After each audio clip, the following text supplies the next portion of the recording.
Alright guys, how's it going? Welcome back to another video. What I've decided to do, since my channel is mainly going to be focusing on shoot-em-ups, I thought I would just do an idea where sort of every month, every couple of weeks, maybe every month, I might show you one shoot-em-up game I've bought and talk a little bit about it.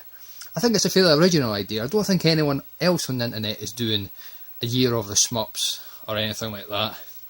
Nobody that springs to mind anyway. But I'm sure Craig won't mind that I've robbed him of his idea.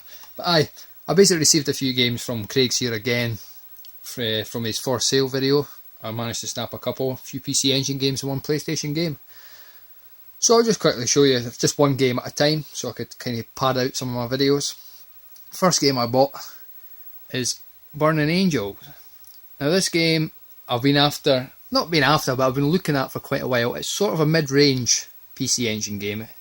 It's certainly not an expensive game, but it tends to go for around £30–40, which I think is sort of a mid-range price for a PC Engine game. But it's in cracking condition, boxed and complete. This is a vertical shoot 'em up. It plays very similar to the Soldier series, I feel. A little bit of image fight mixed in. It's quite difficult, but it does have these two scantily clad women in it that is your main characters that you play. You can pick from either one of them, one or the other. So I'll just quickly show you a quick gameplay. Very, very, very rough gameplay video, since my telly doesn't really, because I've got a Sony Triniton, it doesn't really pick up the image very well. But I'll give it a quick play. So here we go, Burning Angels. You can pick from Dragon or Phoenix. Phoenix spelled a bit oddly there. But yeah, so just fire straight into it. There's actually two modes you could play. You could play in widescreen, which I'm playing since I'm on a widescreen telly, or you could actually play in like a 4:9 setup, a 4:3 setup, sorry, which is a lot better. It doesn't look quite as stretched. I've just not changed that in the options menu at this point.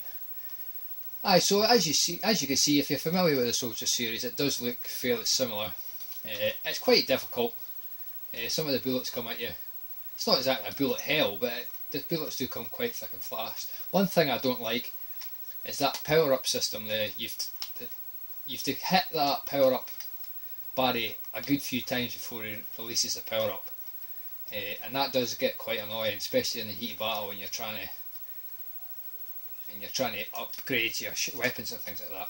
Speaking of upgrades, you'll tend to only really have one weapon, which you could make this wave style weapon, which you can make bigger, but you do get occasional options that range from sort of lasers to blasters and whatnot, so they're pretty cool. And up until recently, I just found out that there's actually a super bomb. The super bomb isn't like your second button on your joypad, which you would expect. It's actually the select button, which is a bit odd, but it works pretty well. So I'll just have a quick play it. So the quality's not that great. I could really do with a Bang & Olufsen telly for gameplays. That gives you a quick idea what it looks like. Because I would imagine there'll be a lot of people out there that don't know what this game looks like. It's not. I don't think it got a port to anything else. I'm assuming it was an arcade game at one point. Somebody could probably steer me in the right direction with that. But yeah, I fairly like it. It's pretty good. I'm glad I picked up for my collection.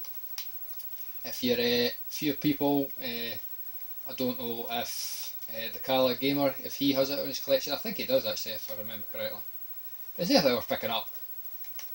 I'll just quickly show you the bomb here in a second. Some of the scrolling and that's quite nice. The cloud effect there and that's quite cool. I mean, it does look fairly simple. One thing I will say is the bosses are very, very easy to defeat. If you're fully powered like this, the bosses take 2–3 hits and then they're fucking breed.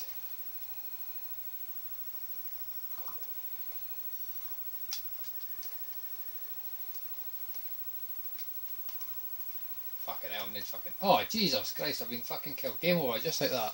That's another thing I will quickly just say. So you don't actually have lives, you only have a health meter. So you can only take a few hits. You can continue, but you can only continue from the start of the level. So it is quite a hard game. Very, very hard. I can only get to level 3 or something like that. And one other thing that's quite cool to talk about is at the end of the level, unfortunately I couldn't show you there, but you do actually get to see a little bit of titillation. Some of the girls lean in provocative ways.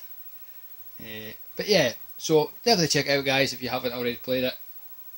So there you go, Shmup pickup number 1.